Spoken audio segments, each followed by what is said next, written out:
ആ അനീഷ്, മറ്റൊരു വാർത്ത, ഈ അരളിപ്പൂ നിരോധിച്ചുകൊണ്ട് മലബാർ ദേവസ്വം ബോർഡിന്റെ ഉത്തരവ് ഇന്നിറങ്ങുകയാണല്ലോ. എന്തായാലും അരളിപ്പൂ പൂർണ്ണമായും ഒഴിവാക്കുകയാണോ അതോ ഭക്തരുടെ കൈകളിലേക്ക് എത്താതിരിക്കാനുള്ള നടപടികളാണോ സ്വീകരിക്കുന്നത്?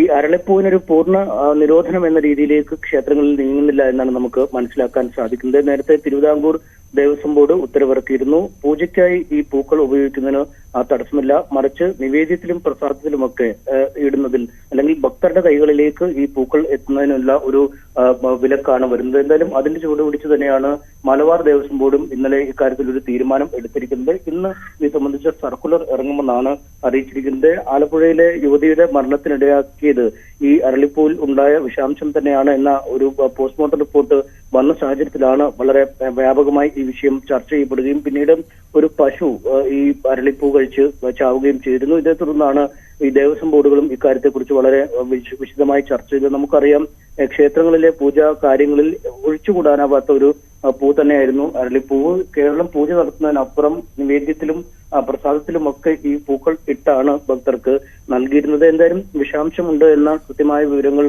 പുറത്തു വരുന്ന അടിസ്ഥാനത്തിൽ ഭക്തരുടെ കൈകളിലേക്ക് അല്ലെങ്കിൽ ഭക്തർ ഈ ഭക്ഷിക്കുന്ന തരത്തിലേക്കുള്ള പ്രസാദങ്ങളിൽ നിന്നും അരളിപ്പൂവിന്റെ സാന്നിധ്യം പൂർണ്ണമായി ഒഴിവാക്കാൻ തന്നെയാണ് തീരുമാനം. ഈ പൂജയ്ക്ക് മറ്റ് പൂവുകൾ, ഈ തുളസി പോലുള്ള റോസ് പോലുള്ള മറ്റ് പുഷ്പങ്ങൾ എത്തിക്കണമെന്നൊരു അഭ്യർത്ഥനയും ഈ ദേവസ്വം ബോർഡിന്റെ ഭാഗത്തു നിന്നും ഉണ്ടാവുന്നുണ്ട്. എന്തായാലും ഒരു പൂർണ്ണമായ വിലക്കില്ലെങ്കിൽ പോലും ഈ പൂജാ കാര്യങ്ങളിൽ അടക്കമുള്ളവയിൽ അരളിപ്പൂവിന്റെ സാന്നിധ്യം കുറയ്ക്കുക തന്നെയാണ് ദേവസ്വം ബോർഡ് ഇപ്പോൾ ലക്ഷ്യമിടുന്നത്. ശരി അനീഷ്.